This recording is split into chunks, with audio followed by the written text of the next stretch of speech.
Doesn't matter. Don't even sync it anyway. Can't work it out. So why we could still clap? Who fucking knows? Cheers. Cheers. Hi guys, and welcome back to the Jake and Ollie podcast. Now we are absolutely so excited about this one because it's been about 3 weeks since we recorded our last one because we did it in block before I went to Panto. So we're actually just going to get straight in today because we've got some, well, we think it might be quite lengthy. Lengthy? Got a lot to talk about. We do have a lot to talk about, but first we do just want to kick off by saying thank you so much everyone who's provided feedback for us about whether it be getting guests on, which is in the pipeline, but we said that we'd stick to just us for Series 1. Then Series 2, we've got some things that are going to come up for that, which is exciting, about how the layout of the pod's got better, the sound and everything like that. So really grateful for that. We did also get a couple of meal deals coming, but we thought we'd pick this one out because this one was just, we didn't really know how to address it. So this is actually from one of my best mates. And it goes chicken, bacon and lettuce sandwich, which I didn't think was too bad. I was like, that's all right. It's not awful. Not awful. Then a pack of baked cheese and onion walkers, and we all know how I feel downhill. We all know how I feel about smelly foods, you know? Like that's taking Especially it down. the baked ones as well. It's not even the real. Oh, no, it wasn't the baked walkers. ones. Pack of baked cheese and cheese and onion. That's what I mean. Oh, right. And then a bottle of Pepsi Max. And then I always get a bottle of water as well, but pay that separately to get the best value for the meal deal. So he always gets a bottle of water, but he'll pay for the water separately. So he'll get the Pepsi Max because it's dearer, but he'll get it in the meal deal. Oh, I see. Oh, he's doing what you were saying, like trying to cheat the system. It's a scam. So he's scamming himself. Do you know what? I mean, I think we all know that the baked cheese and onion is going to take it down because I can't stand the smell of that. It's not something I'd be about. Pepsi Max, I mean, I drink Pepsi Max every day, but I think if I was going to Tesco's, do you know what? I would probably get it. I'm going to rate that. I'm going to rate it a 6. It's generous. I'm going to go for a 6 I'll because chicken, bacon and lettuce 5. is a 5. Yeah. Chicken, bacon and lettuce it's decent. It's all right. When you've got that whole range. Yeah, when you've got the whole range, it is a little bit shit. Pepsi Max is nice. Again, when it's just the crisps. I don't like crisps as it is. Let alone no, it's the crisps. In a meal deal, all those other options. If you're millionaire shortbread, I'm not passing it up. I'm sorry, but you're wasting your £3. 100%. Cool. So today we'll get straight into it. That's kind of just our start, a little warm up today. But we've got some great questions lined up for you. Today the topic is careers. Now, when we first kicked off this podcast, we had a few people write in and say they'd love to know more about it and stuff. And we kind of wanted to just settle a bit before we approached it. And we're really excited about this pod. So we're kind of just going to go with it and see what happens. Yeah. So let's just start from the beginning. So when did you first establish what you wanted to do as a career? How old were you? Where were you at in your life? What made you want it? I mean, that's a hard question because I still change my mind all the time. From your like school. But my first career, like proper career, obviously started after university as a physiotherapist. I'd say I made my mind up on that when I was about. I started to think about it when I was about 14 in year 9 because I liked sport, I liked science, that sort of thing. When I was 14, I was like, I'm going to be a physiotherapist and. I'm going to be physio for England cricket team and I'm going to travel the world. I was like, it's going to be amazing. The reality of it isn't quite like that. Still a great career. And definitely, I'm proud that I do it. But I learned a lot quite quickly. There's very vast and there's a lot of components to it, which is a good thing. So I'd say around 14 years old in year 9, I started to... That's when we had to pick our options, wasn't it? Yeah. And I tailored mine towards doing something to do with... rehab and physio. So did you, before being 14, did you just kind of think, I'm just going to wait and see what life brings me and just go from there? It's hard, isn't it? I, to be honest, I don't really remember that far back, and you're so young at that point. Yeah, you are. I would say it was the first. I would say physio is the first thing I thought of. Okay. There's at that point, maybe I would have had in the back of my mind about a career in the police. All right. Because it's what my dad done, and I always really enjoyed listening to what he'd done and stories and things like that. So that was in the back of my mind at that time as well, most likely. But I'd say when I was that age, it was pretty much physio through and through, really. Right. That's sweet. So then you got to 14, you picked your options, and you were like, right, okay, physio. Was it all or nothing at this point? Was it, I am going to be a physiotherapist, or did you think that's what I want to be, but I'm going to do something else as well for backup? No, I was all in on physio, which is funny because you have to obviously do a UCAS form, and then for physiotherapy you have to do a series of interviews. You don't just get accepted. Oh, really? You have to do, like, some of them have got 2 parts, like 2 days of the interviews to get in. So it is quite hard. And funnily enough, I failed all of my interviews, and I'm still here. But so you submit 5 options. Obviously, for people that have done it or been to school, this is quite obvious. But you submit 5 options. I got, I think, 3 interviews from the 5 options. So 2 just said, "No, you're all right, mate. You're not coming." And then 3 were like, "We'll give him a chance, a fighting chance." That's all right. And I went to all of them. And I remember this very specific moment from my interviews that haunts me to this day. Like, it just sums up like how stupid I was when I was like 18, and still now, like my common sense. Like, sometimes I just come out with the most stupid stuff. They say you either have intelligence or common sense. I'd say I've got a bit of both now, but I'd say back then, I'd say it was just pure brain, pure intelligence. I thought I was intelligent. On my on the interview, it was for Bournemouth University actually, which is the university I ended up going to. Okay. But I went there for an interview and I didn't get accepted. So I went there for an interview, and you had to do a group interview, 2 group interviews, 1 clinical interview and 1 non-clinical interview. Okay. No, yeah. 1 clinical group interview, 1 non-clinical group interview. The clinical one I was fine with, but the non-clinical one, ironically, which is what we're going to cover like in a few episodes, was if you're on a desert island, as a group, decide out of all of these items, what would you bring? And you all kind of had to like put forward 1 item that you'd bring, and then you collated your answer together. And I remember I made a really good friend called Michael on this day. You know, like when you go to something like an audition or like an interview, you kind of like start chatting to people, don't you? And you kind of like make a little bit. Well, me and this kid got on really well, and we were like, "Yeah, we're going to smash this." Like, we had like a really good chemistry going on.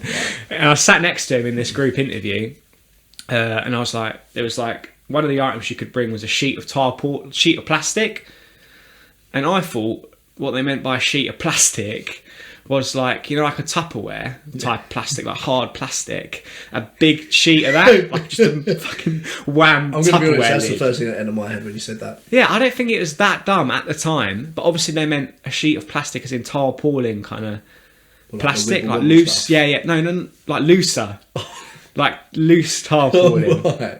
Yeah, like it's just a sheet of plastic that you maybe put over yourself in the rain or something like that. I don't know. Like a poncho. Yeah, sort of like that. Yeah, that kind of material. Right. And I thought it was solid. So I was like, I'd probably... I was so confident in the answer as well. I was like, I'll probably bring the tarpaulin with me to the desert island, so I could cut it up and get a knife, fashion a knife out of it. And use it as a knife. And then obviously I've got a knife and all of this... and this plastic still. And honestly, I looked over at my friend I'd made at the time, Michael. I looked over like... looked over at him like, Michael, I've fucking... in my head, I'm like, Michael, I've smashed it out the park again. I was like, we're going judges' houses, we're doing this. And he just looked at me, and it was just went... just shook his head like, you fucked it, mate. He gave me the look to say that is the most stupid thing I've ever heard in my life. And honestly, I felt like my chances of university just came crumbling down at that moment, because I would have cut a knife out of this tarpaulin, this floppy little knife. It's like bending in my hand. Just start trying to stab shit with it. Just bending on people like that. Oh my god! Honestly, I realised at that moment the mistake I'd made, and I've never... You just know you've fucked it. I've never felt like that before. But that was very memorable. So did you learn from that in your next 2 interviews? Well, I failed all the rest of all the other interviews, but not because I tried to fashion a knife out of tarpaulin. But yeah, the other interviews, I just weren't a very confident person at that age. Like, I struggled to do group stuff because I was just so shit scared of what other people were like thinking. Yeah. And I just couldn't do it. Even like in one-to-one stuff, I just was too shy, too closed in. I couldn't show how passionate I was about it because I just didn't have the confidence to do it. Looking back at it, that's the reason really why I failed those interviews. Results day came around, and my girlfriend, I'd given up at this point. I was like, the interviews have failed. I was like, that's it, I'm done. Yeah. My girlfriend at the time, her dad owned a furniture company. Right. He was like a furniture salesman. And I was like, well, I'm going to go work with him. I'm going to go work for him, go work in London and Southend, and just, work in sales. Cool. It would have been a good paying job. Sweet. Yeah. And I would have been good at it. So I just sacked off physio. I was like, I'm not doing it. And I'm only in this point today because of my girlfriend at that time. She was like, no, Ollie, you're being ridiculous. Right. Like, because I was like, there's not going to be any places in clearing. Like, it's so competitive. I was like, there's going to be no space. So I just didn't bother because I was just, I don't know, maybe I was ashamed, scared. I was just shunning it out of my mind. Okay. She logged onto the computer and results day and she was like, Ollie, look how many spaces there are. And in that moment, I was like, oh my God. I was like, no, I actually really want this. And that feeling is honestly something else, like that feeling you get when you're like, I want it so bad and it's there in front of you. Like, that feeling is actually I was like, I can't believe I was just sacking this off because I was almost like ashamed. All these places are here in front of me. I was like, oh my God, no, I need to call all of them now. Called the first one. They were like, sorry, there's no space. There's no room in the inn. Called the second one, which was Bournemouth University. The same lady that done my face-to-face interview answered the phone and my heart just dropped. I was like, shit. Oh my God. But because at that point it was just fight or flight. Like, I knew I wanted it so bad. In that moment I just didn't care and I just went for it. They could obviously show how passionate I was about it.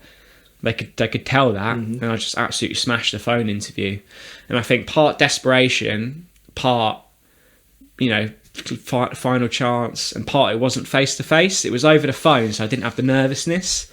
Yeah, I just honestly smashed it out of the park and got it. That is what happens though, isn't it? Like even for me, like that fight or flight thing, like it's when I'm about to go on stage and I'm sitting in the wings, like I think I could throw up at any given moment, and suddenly you don't have a choice. Like, I can't sit there and go, do you know what? I'm going to leave this one. Like, you're on, and as soon as you step onto that stage, it turns from nerves to adrenaline. And suddenly you're on cloud nine. It did feel like that. And I remember my first ever day at university. Got into Bournemouth. I was like, yes, this is brilliant. My girlfriend at the time was kind of like, I've helped you here, got you into university, and now you're fucking off for 3 years. I think it was a bit of a kick in the teeth at that time, and it was a little bit awkward actually. But I was like, this is what I want. I'm going for it. Yeah, you have to be. Got there on my first day, and the lady came to me. She was like, I remember your face-to-face interview and your group interviews. And I was like, huh, really? And then she was like, well done, like you smashed the clearing interview. She was like, there was 150 people that applied through clearing, and you were the one person that got in. One out of 150? Out of 150 people that called up that day for clearing, I was the one person that got into... Ollie, that's insane, got into that course. Well done, mate. That's unreal. Yeah. And that is literally... if that puts it into perspective, how much I just fucking went for that phone interview. Wow. It's crazy. 150 to 1, wow. 150 to 1, yeah. And she was like, you should be really proud of yourself. And I was should like... be, mate. That's unreal. You know what? I deserve to be here. That's amazing. Incredible. Well done, mate. That is pucker. So then we get to uni... And you're like, right, here we go, 3 months, live the dream. Yeah. How was it? Fucking 3 years, you mean? What did I say? 3 months. You mean like whole university? Yeah. I was wondering what you meant. Just the first term. Yeah. Done 3 months, but it's not for me. But I remember the first day of uni so clearly. Because I was just so shit scared. You remember the first day of school clearly as well. It must be your first things. Well, yeah. I mean, I used to find these things like... so nerve-wracking. So anxiety provoking. Like, so I remember them very clearly. Yeah. And I actually sat next to, on the first day, I sat next to my best friend, who I didn't really know at the time, but he's now like one of my best friends. Right. And I just remember thinking he was a complete weirdo. Really? The first day. He'll find this funny. I've told him this before, but I literally remember, you know, when you get put into a room with a load of new people for the first time, and it's that awkward, like, small talk, like, you know, you all have to do it. Yeah. But like, it's important because that's where you, in that room, within the first half an hour, I'd judged everyone's character, and at the end of the 3 years, I can say it lived up to how I thought it was going to play out. No way. Like, I knew who I wasn't really going to character. be friends with, and I knew who was going to be like my friends. I remember sitting next to Seb on the first day, and he was like swinging back on his chair. He was like this kid that came from London. He was like, thought he was the dog's bollocks. He was like swinging back on his chair, like, he got this like denim jacket on, and he's like not really, like, half listening, like half kind of like pretending he's proper hard. And I remember, like, I didn't say anything to him, not even like, what's your name? I just kind of went, oh, what's your favourite, like, type of music? All right. People say, what's your name? Or, I am Ollie. Just went straight in for the music. What's your favourite type of music? And he's like, just leans back in his chair and kind of like slowly looks over at me like that and just goes, mumble rap. And literally, me being me, what the fuck is mumble rap? I thought he was going to say fucking Miley Cyrus or something, or Olivia Rodrigo or something. And I was going to go, I fucking love that. But he literally goes, mumble rap. And I just literally went, Uh-oh. I went, all right, yeah, me too. Literally was like, this kid's a fucking weirdo. Oh my God. Ended up being my best friend. So maybe I'm not a good judge of character, to be fair. Maybe I've got that one slide. 9 times out of 10. 9 times out of 10. But yeah, from there, like, it just went on leaps and bounds, man. Like, the first year of university. So talk me through your studies and like where, because obviously you had to study broadly because, as you said, physiotherapy is a broad thing. So how did you like what was it that you then enjoyed, didn't enjoy, and what then made you come out of uni and go, okay, that's the path I want to take in physiotherapy? I didn't realise going into it how broad physiotherapy is. Like I said, when I first thought of it, I was like, I'm going to be a sports physio and travel the world with the England cricket team. Yeah. I didn't realise, to be honest, and probably partly why I failed these interviews, because I didn't realise how broad of an area it was. Within physiotherapy, we studied like neurological physiotherapy, so like rehabilitation for people with strokes, MS, that sort of thing. Musculoskeletal physiotherapy, which is like painful shoulders, painful backs. The part that I knew existed, and sports physiotherapy is like a subcategory of that. Respiratory physiotherapy, so looking after patients in critical care or like respiratory wards in hospital that have conditions like COPD, asthma. Paediatrics, working with children, developmental delay in children, which I had no idea about, but now I actually find really interesting. But I had no idea that existed at the time. So it was very broad, and you kind of just do a little bit of everything. Mm-hmm. Didn't really have an area that I wanted to do. I was quite happy to, because your first job out of uni is normally a rotational physiotherapist. Right, okay. So you spend 6 months in every speciality and just see what you like. So you don't have to make your mind up at uni. Oh, right. When you get to your first job in the NHS, and how long would that like? As long as you want. So 6 month rotations, just go around and do specialities as long as you want, and when you find one you specialise in that, and you get a senior job in it. So I was quite happy just to go and do that, because I was like, don't really have something I particularly enjoy. Like, I like a bit of everything. And is that like done at like a student wage as such, because you aren't in that? Yeah, so you get paid as a junior physiotherapist. Right, okay. So you get paid £25,000 is what you get as a junior physio. It's your starting wage, okay. Which, coming out of university, like, it's quite nice. Actually, someone told me I could have that. Yeah, it is quite good. When you're 21 years old, like, when you're at uni, I was living off £340 a week. which I have no idea how I paid for my food. Yeah. American football, going out 3-4 times a week on £340 a month. I think that as well. Like That's ridiculous. Yeah. And I like look back to what I was earning then. And I was doing meal deals like every day as well. And I think, I feel like I struggle more now than I did then. And I'm like, how do I struggle? And I worked 1 day a week. Yeah. Like, what the hell? I have a lot more spending money now, but really I'm not actually that much more Better off. But then everything's more expensive, like true. when you kind of get Inflation. older. So that's like generally like the career path if you're going down the NHS. Right, I see. But yeah.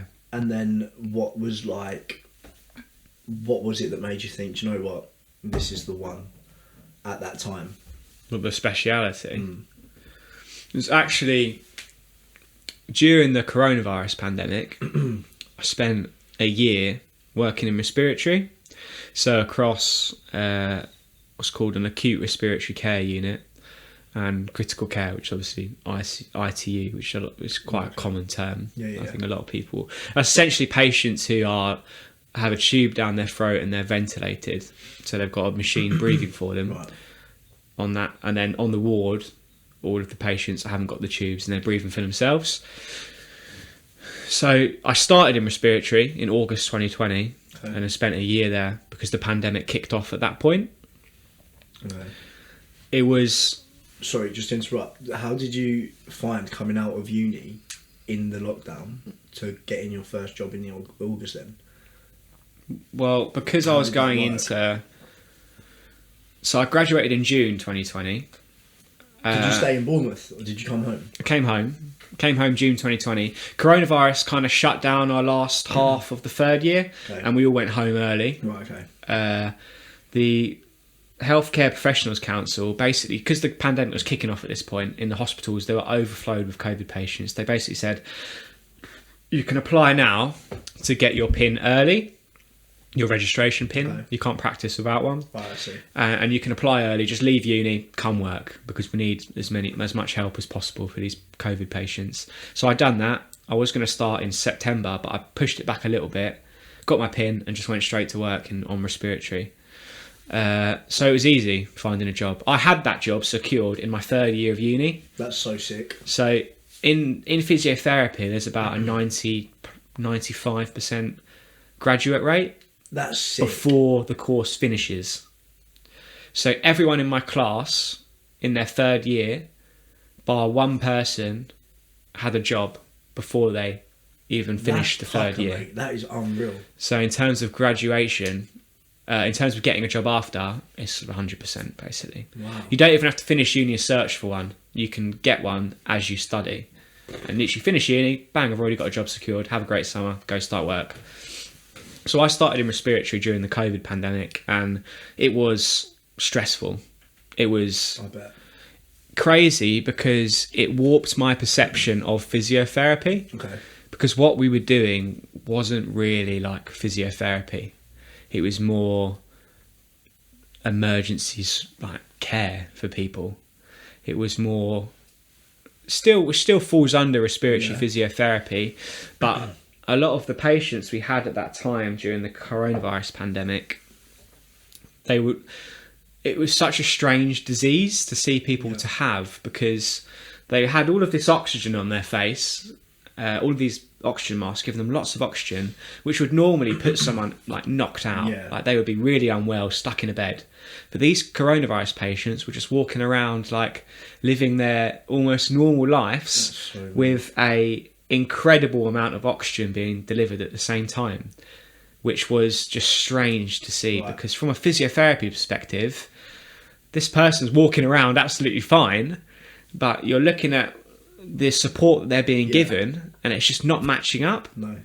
So there's not really much rehab to do with these people because, you know, they're absolutely fine. So we were a little bit like, what do we do? But that wasn't the case for everyone. Obviously some patients, depending on other comorbidities, so depending if they had a lot other things wrong with them, if they had a more complex medical history, then they got COVID, then they'd be more unwell and we'd have more to do with those patients.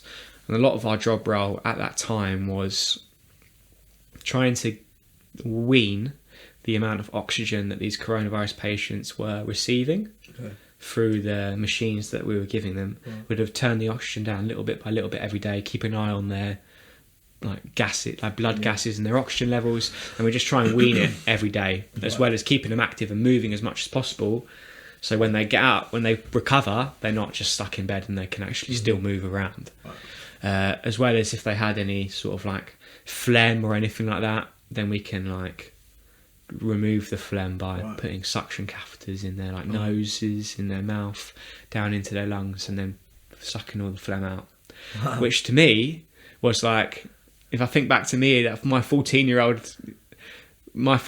version of me, and it was like, I'm going to go to uni and work for an England cricket team.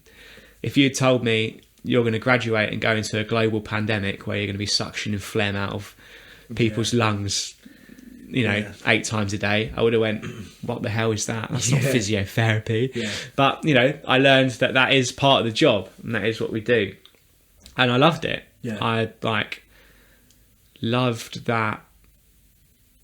I liked that it was like an issue going on.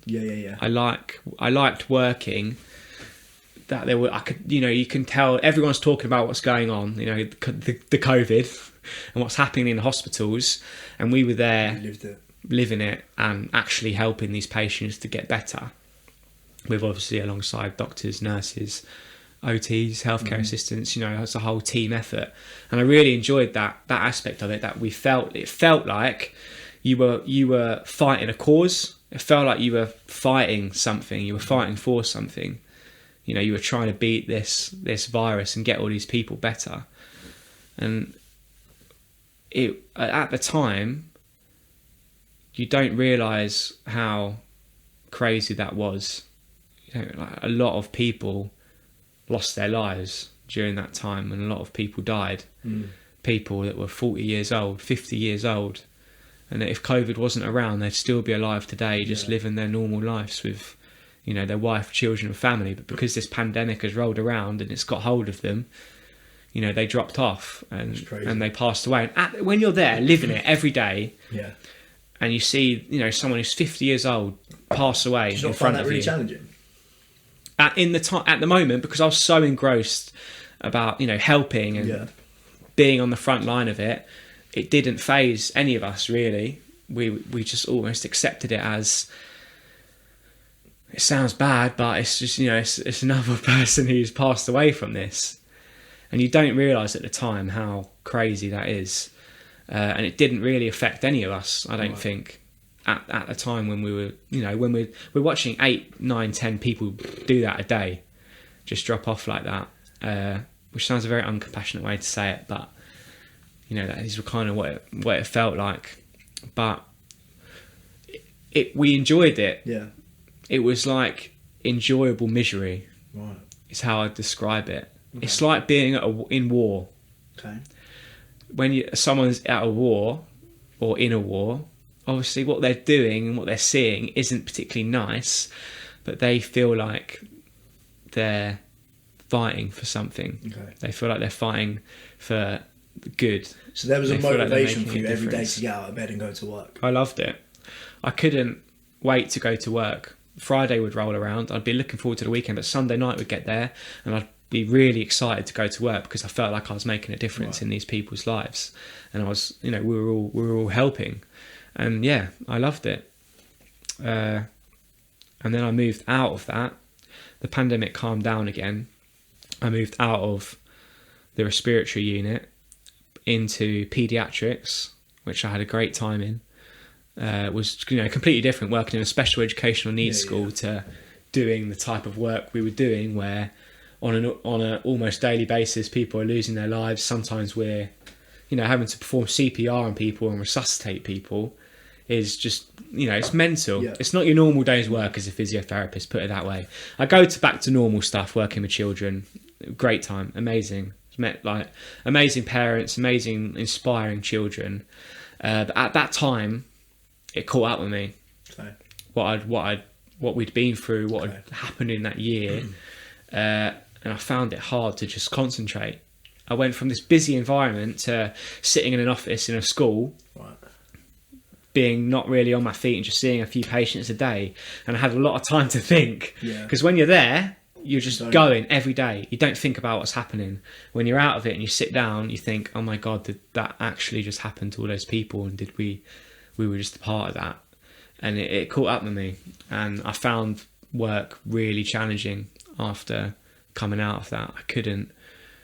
I just was a completely different person. Into my personality just completely changed, and I couldn't really like relax. I was coming across a little bit withdrawn to people. I actually ended up getting in trouble at work in that time, because my manager was like, "You come across really arrogant, actually, and really disinterested." Right. And I was like, "Whoa!"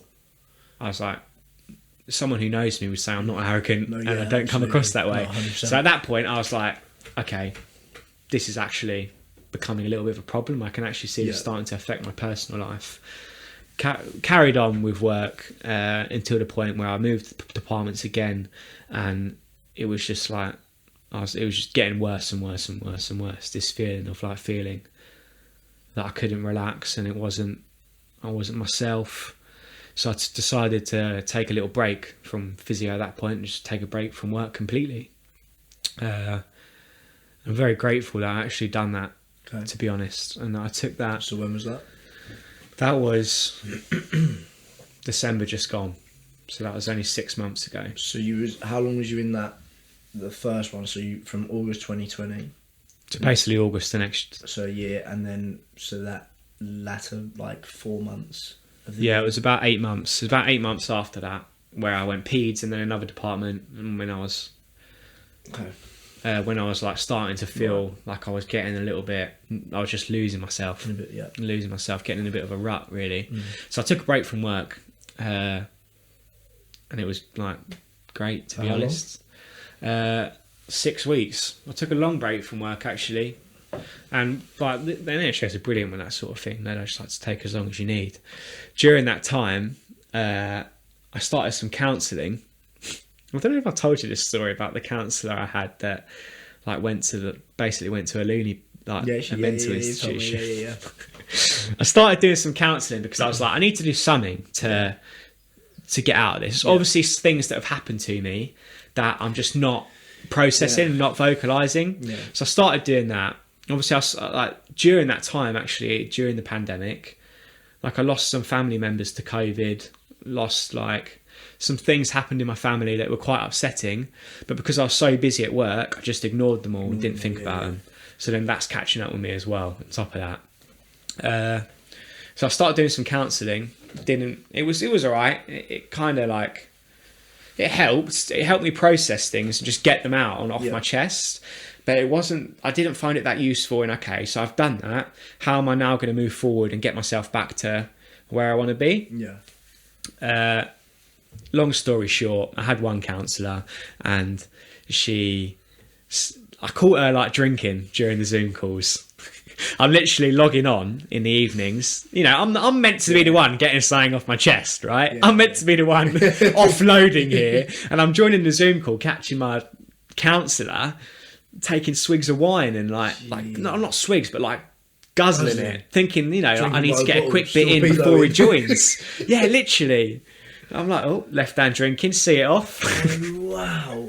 But yeah, so I was a bit like, that's weird. As the sessions went on, she just started asking strange questions. Like I'd say something about, I don't know,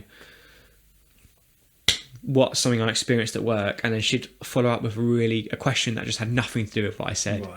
And I was like, oh my God, she's like losing the plot. Right. Basically, she emails me a week later saying, I'm going to have to cancel all of our sessions, Ollie, because it's all true. They're taking me to hospital. And I was like, what the fuck? I was like, one, what do you mean it's all true? I was like, she never told anything like what was going on in her life. And then she's like, they're taking me to hospital. I was like, what do you mean? Someone's rocked up to your house and just like took you away? That's what it sounded like. Really and then she never spoke to me again, just left me in the dark. That's terrifying. And I was like, I ended up like reporting it, because obviously like, she can't do that. 100%. Like you're in a position of like trust. You can't just do that. And then a week after that, she just emails me a picture of The Exorcist. she emailed. So she's just not spoken to me, and then out the blue, she emails me a picture of The Exorcist without any context, any text, any message, just that picture. And it's a proper booky picture as well. And I'm opening it, and I'm like looking around, like, is this some Final Destination shit? Like, am I in a film? Like, it was fucked. Like, it was crazy. So now I was like, I need a new person. This person's got some issues that she needs to sort out. And she actually, like months after that, she then got in contact with me again and was like, sorry about cancelling our sessions, Ollie. I'm not practicing counselling anymore because the framework's too restrictive. But do you want to be friends on Facebook? And I was like, you are crossing all sorts of boundaries here. Oh, wow. I was like, you are like... Do you know if she ever, like, was okay, or, like, that was it? No, I just reported her. Fair enough. I know. I didn't really want to, like, engage in it. Maybe because I was like... almost use it as, like, a therapy for her. Like, that's why she was asking questions that weren't relevant to you. Do you know what I mean? Like, maybe. I mean, like, I'd say something like, about, really like, work, way. and then she'd go, like, do you ever go to the airport for a coffee? Like, that weird. And I'm like, no. One, that doesn't relate. And two, who the fuck goes to the airport for a coffee? I was like, are you mental? So at that point, I was like, yeah, this ain't working. But yeah. What? But then I started like my coaching that I do now. Yeah. And that has been like amazing, to be honest with you. Like, I'm like 3 months into doing that now. It was a friend that I knew had a business on Instagram. Cool. I reached out to doing that. It was quite expensive to do. It was like one-to-one kind of coaching. It was all the money I had in my bank account at that time. Money's irrelevant when you, like... I looked at it. It was £3,000 to do, right? And I was like, it's all the money I have. But I was like, you know, I want to get back into the swing of things, but I don't just want to get back into the swing of things. I want to be where I was and then excel. Like, I want to be equipped with the tools to be able to deal with mindset difficulties, mental health struggles, and just excel and just move. And this was just the perfect thing to do that, because it was like a form of counselling, but also it was all about taking action and doing things you want to do. Like, in those 6 months, like, I'm back at work, like, really enjoying my job again. I'm back in respiratory. Yeah. Like, and I have a really great time with it. Like, I ran half marathons. I've started a good podcast. And that's all because you're a coach. Yeah, I would say so. Obviously, I've done it off my own back. Yeah, but finding yourself again in that, and. But yeah, I'd say I'm now a more confident person that I've ever been. 100%. And my approach to difficult tasks is now completely different. You know, like, I don't really ever go like, oh, I can't be bothered to do that. Or if I get a setback, I'm a bit like, you know, that's fine. I don't really worry about things in the future that, you know, or things in the past that would give me a lot of stress. I'm less self-conscious, less self-aware. I experience less anxiety. I'm writing a book. I've got a podcast. You know, all of these things are amazing, and I'm really grateful for all of them. And I don't think I would have done that if I hadn't have taken that break from work and seeked some coaching, seek some guidance. You know, like, I don't think those things, honestly, don't think those things would have happened. That's amazing. And I think, like, my mindset now is just like, I wouldn't say bulletproof, but an incredible amount different to where I was a year ago. Is like, the difference is crazy. So if you're listening to this, then please just don't ever be afraid if you feel like you're in a bit of a rut, or you feel a bit sad, or you feel like you might need to reach out to someone who's not a friend. Then maybe coaching or going somewhere that's external is a good idea. Definitely, I think so. I think if you don't have, like, family or friends that you want to talk to on that level, because for me, a lot of the problems that I was having are associated with my family, so I didn't really feel like I could go to them. So for me, that was the better option. But I'd honestly say the career break that I took, I'm so grateful for. And I think the person I am today is a result of all of these experiences that I've had. and I'm incredibly grateful for all of them because they've, I've learned along the way, and I can sit here today and say that, and to be able to get to that point is incredibly, like, you're just proud of yourself. 100%. That's exactly what it should be. You're incredible. It's very fulfilling.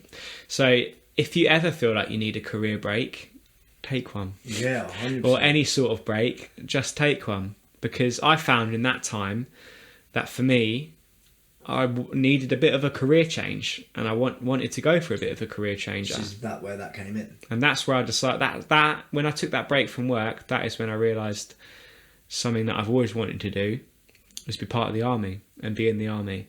And that's when I started my application to become an officer in the army. So, that came from doing that. It's always been in the back of my mind, something to do since I was little. I wanted to be a commando. Right. Going through school, that was something that was in the back of my mind. But I just never really acted on it. And when I left university, I wanted to be a physio in the army. That was my plan. But really, when I had that career break and sat there and journaled through and wrote down what I actually want to do and what makes me happy, I realised that I wanted to just be in the army. Yeah. I was a physio at that time, and I was just putting two and two together. But actually, what I really wanted was to be in the army as a soldier, as an officer. Right. And I realised, I had that realisation when I looked back at my experience during COVID and how you're working as a team, you're fighting towards a shared cause. It's adrenaline fueled. It's exciting. Yeah. Those are characteristics of being in the army. You're working as a team. You all work towards the same goal, and it gets you excited. It gets your adrenaline pumping. Yeah. So that's when I realised this is actually something I need to do now, because if I don't do it, when I get to 70, 80 years old, or even 40, 50 years old, when it's too late, I'm going to go, do you know what? I really wish I'd tried something different. Yeah. Because I couldn't see myself doing the career I'm doing at the moment forever. Don't get me wrong, it's probably the one I'll do for the longest, but I can't do one. I just couldn't do one thing without trying at least this.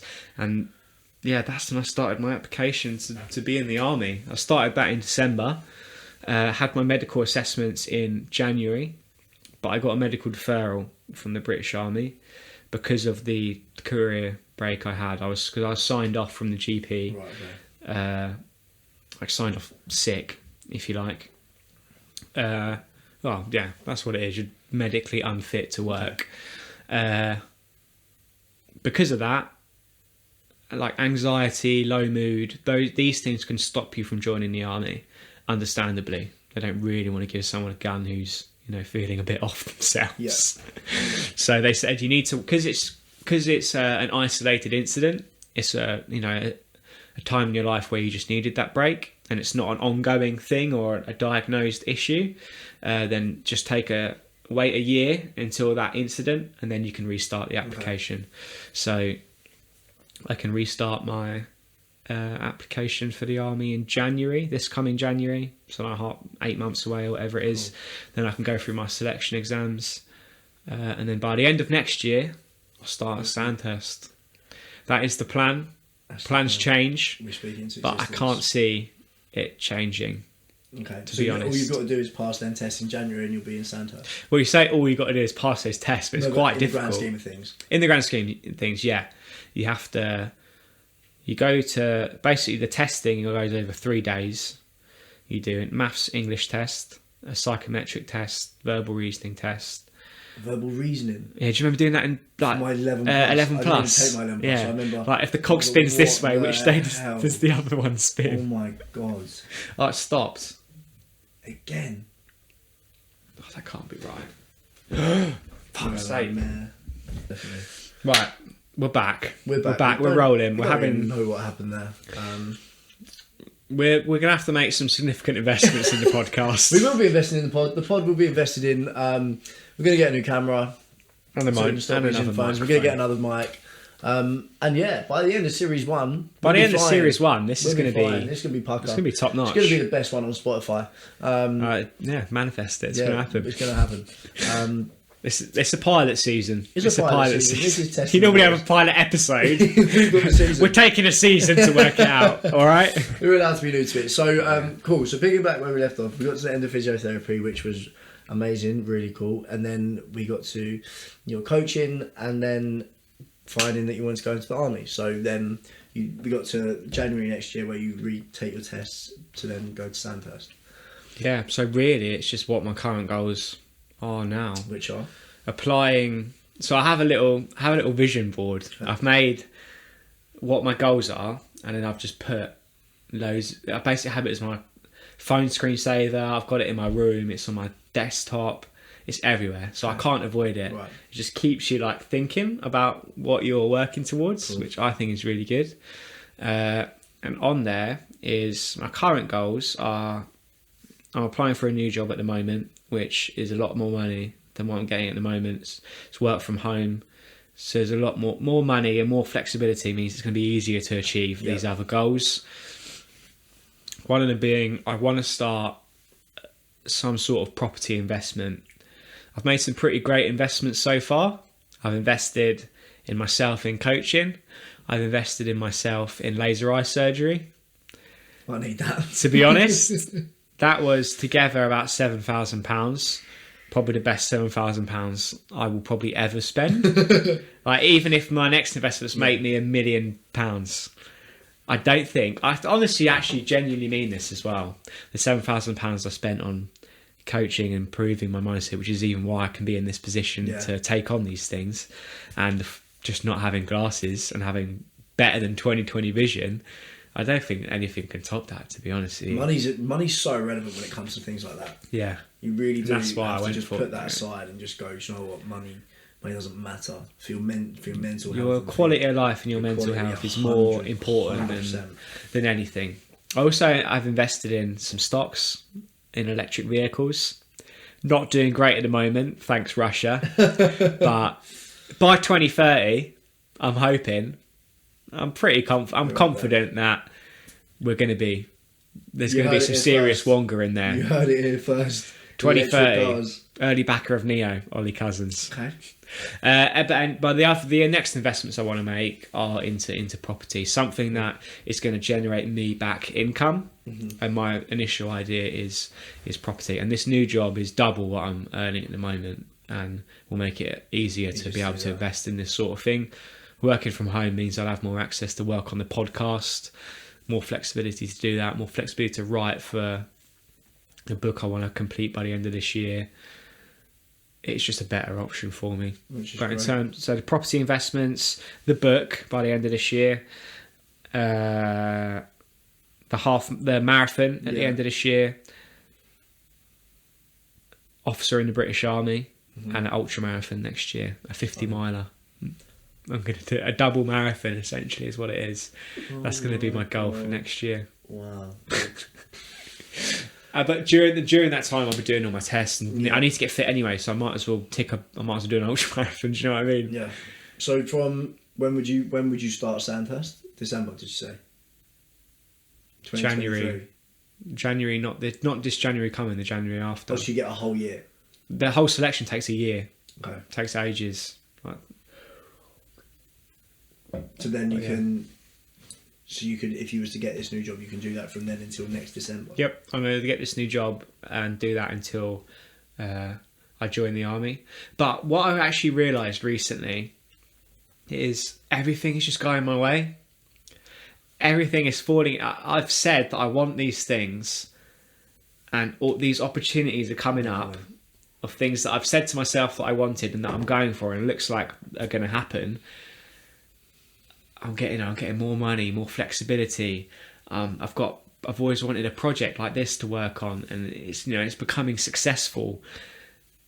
It's almost like the universe or something is giving me a challenge to say, I'm going to give you all this money and all this amazing things that you're going to work on. Do you want to walk away from it all and join the army? Is this really still what you want? Do you know what I mean? Yeah. Because it's like, I've always wanted to earn more. I've always wanted to have passive income, side income. I'm starting to get it. but joining the army is going to take over like my life, really. You can do that. I mean, it's still a year and a half over away. Do you know what I'm saying? So like, Yeah, but in a year and a half's time, you cross that bridge when it comes these things that I'm starting now, could be life changing. Yeah. Do you know what I mean? 100%. And it's like, well, do you really want to do it now? Because right now I'd start next week. Yeah. But in a year and a half's time, and this is what I'm okay with. Yes, I'm passionate about doing it, but a year and a half's a long time, and maybe in a before I would have stressed, and I would have hated the position I am in now, because I want to be where I am in a year and a half.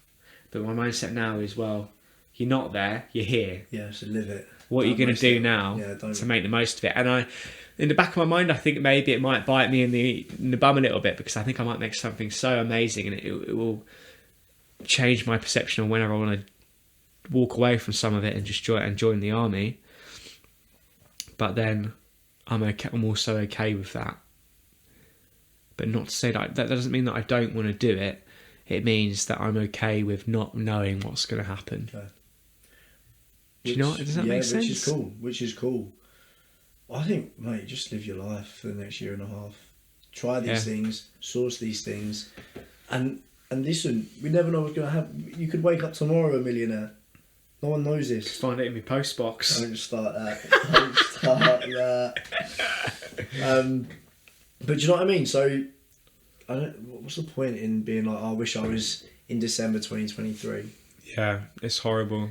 Enjoy this. Enjoy grafting the pod. Enjoy doing your investments. Enjoy it. Hopefully getting this new job, and learn from it all. And yeah. Do you know what I've realised recently? Because I applied for jobs in physio before, one job, but didn't get it, like a promotion.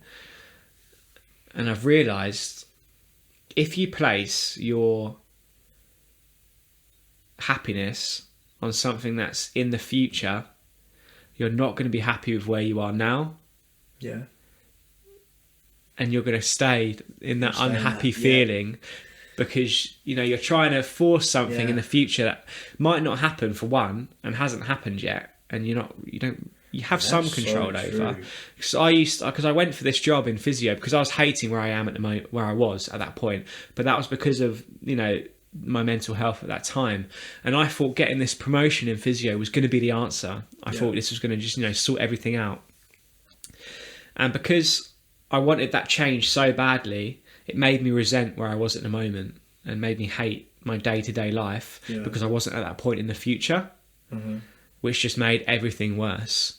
So now, I am more present now in whatever I'm doing. I just focus on, yes, I have these goals in mind for the future, career-wise and professionally, but I don't think about them. I think about, what can I do today to just push it a little bit further to where that actually might become a reality in the future, instead of going, I'm not going to be happy until I achieve this. I'm not going to be successful until I achieve this. No, that's because for me, what I've learned recently, the success comes from, this is going to sound a little bit cliche, but it's very true. The success comes from the process it took and the lessons you learned along the way to get you to that point. Oh, 100%. So the success isn't, say, if I want to make £1 million. That's not where your success is. The success isn't when you make the £1 million. It's the journey. It's everything you learnt along the way, everything you look back on and go, I'm so proud and so happy. That's where the success 100%. is. When with that mindset, even when you fail, you can look back and go, I have learnt all of these things. Doing it. I can say that I went for this. Yes, I didn't get this, but how far I've come to graft to that point compared to where I was, and the lessons I learnt along this way, that's where the success is. And I'm more present now, and I'm more reflective, and it makes me proud. Yeah, man. And when you have that feeling that you're proud of yourself, you're confident in yourself, and you tell yourself, I am successful, I'm grateful for everything I have, it just elevates you to a much higher level in your mindset and your general well-being. Man, I think you're bang on the money. I think you're in the right place. Your head's in the right place. I think you know exactly where you're going, and I don't think you need to rush it. I think you just need to enjoy it. Enjoy the next year and a half or so, and I'm a firm believer in the plan is already set. Your life's already set. So if you get to this time next year and you think, oh, well, actually, that's not what's meant to be, then it's not meant to be. What's meant to be is meant to be. So Yeah. just take each day as it comes. So that's your career really up until the beginning of 2024. So what's your long-term career goals? Oh, you mean even further? I'm talking like for the rest of your life. Far. To finish it off. Or if you don't know that, then that's okay. I tend to not think that far ahead because in my mind there is 1,000 possibilities of where I could be in the future, and the way I look at it is all of them could happen. Mm-hmm. Which one it's going to be, I don't know. Yeah. I'm happy with wherever it's going to be because I know that what I'm doing now and what I'll do tomorrow and the next day will get me to that place. Really, what I think it will be, what I'd like it to be, is having an abundance of money. You know, like, yes, money doesn't make you happy, but Comfortable. it gives you opportunity. Yeah. That's the way I look at money. Money is opportunity. When I have more money, I have more opportunities to put money elsewhere, and maybe it gives me more money. Mm-hmm. When you don't have that money, yes, you can still make more, but it's going to be a lot harder. You know, if you've got £1,000 to start something, it's going to be easier than if you've got £10. Yeah. Do you know what I mean? I think, you know, I'd like to have, in 30 years' time, I'd like to have a family. I'd like to have children, a wife, nice house. What job I'm going to be doing, I don't know.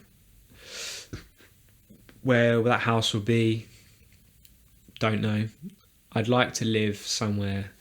I like hiking and that sort of thing. Being outdoors, being active. And I'd like my family and children to have that same interest. So I think moving somewhere that's more Hiking. picturesque, maybe not even in this country, maybe like abroad or Wales, Scotland, somewhere like where you've just been in the Lake District. Somewhere there, I'd love to live. Yeah. And I know my parents would love to Spenny up there. live there. Yeah, it is. Although probably not that different to Yeah. here. It's a rip off around here, and it's not even that nice. So, but yeah, I'd be moving like somewhere where I can do something like that. Which I is reckon. cool. I think that's exciting that you've got so many options of like what job you could be doing very soon, the job that could come in a year and a bit, and the job that you're currently in. You have 3 options there that are kind of career wise for now, and I think the fact that you don't know which ones you're going to do forever is really exciting. That's the way I look at it. Some people would look at that as, I'm shit scared, I want to know what career I'm doing for the next 30 years.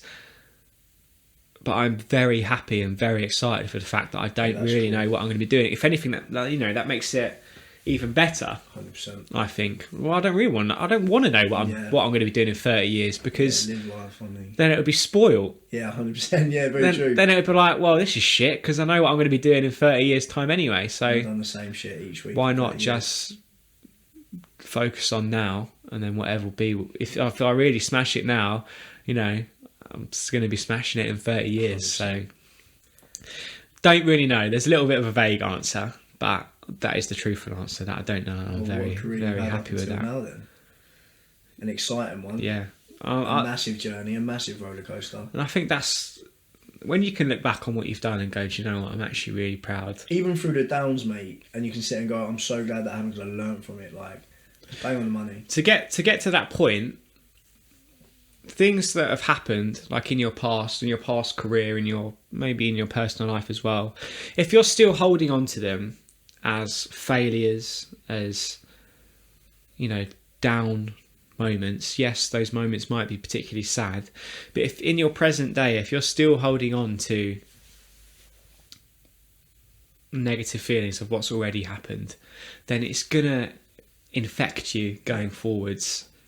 Like, when you can look back on something and go, do you know what? I'm grateful for that experience and I've learnt X, Y, Z from that experience. That's when I feel like you've unlocked, that's how I describe it, you've unlocked a new level of being, a new level of mindset where 100%. which means you can only succeed from anything that happens to you, and that's pretty powerful stuff. Yeah, it is. Whereas Yeah, if something's happened to you and you're still moping around about it, and that negative energy input you're putting, you're only going to get something negative back. So yeah, I'm very proud for all the ups and the downs, really. I agree. I like when I like talk to people about the downs, I'm like, allow your body to feel. Like I always say it, I'm like, allow your body to feel what it feels, because you can't just brush off an emotion, but just try not to sit in it for too long, because then, as you say, like you can get into a massive just sit there for ages. But no, I think you smashed it, mate. Well done.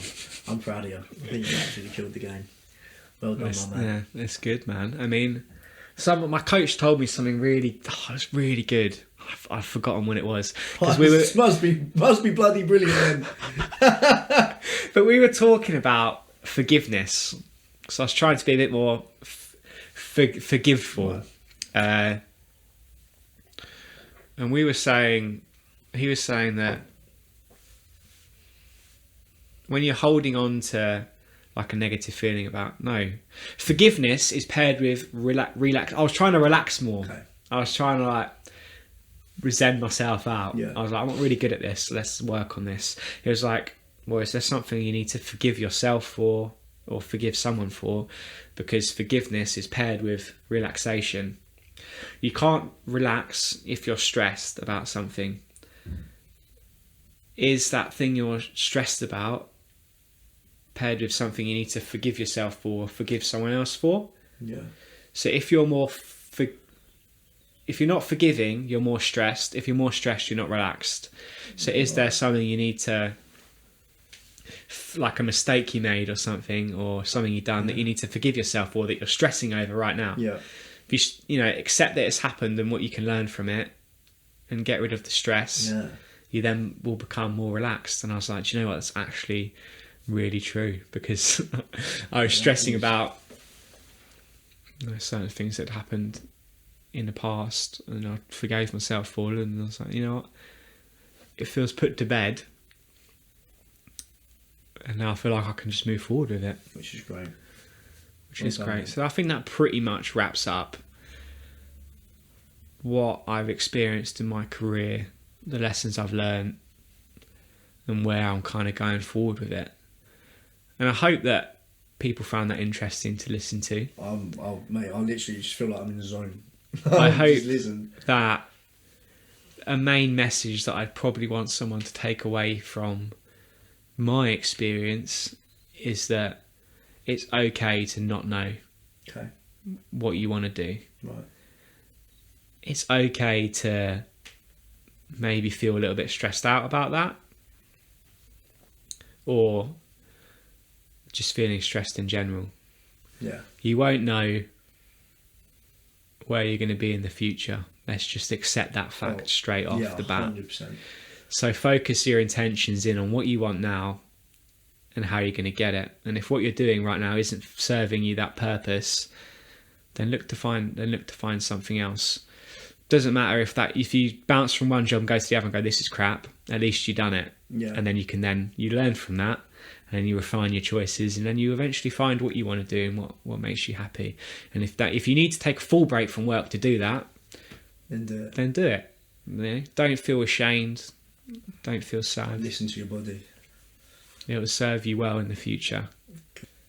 Right, so we've actually decided very quickly that for you guys, we feel this would be better to split into two and have an Ollie's career and a Jake's career episode, just because we don't know how you listen to our podcast really, which would be great to know if you could send that in. But I feel like this, as we said, it could become a really long episode, and we don't want you guys to drift off, and we don't want to start exhausting content. So we're just actually going to wrap that up there, because we're going to use the same end question at the end of the next one, which is coming from my career.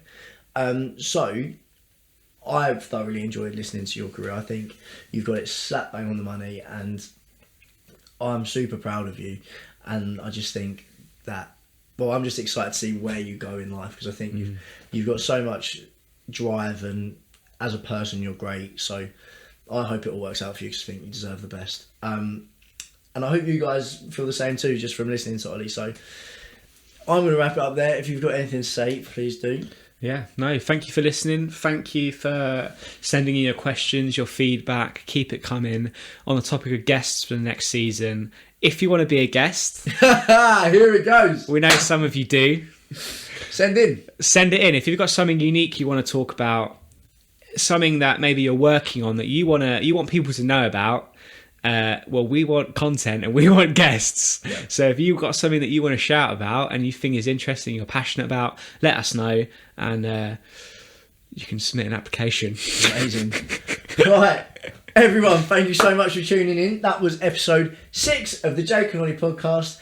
Thank you very much, and we'll see you later.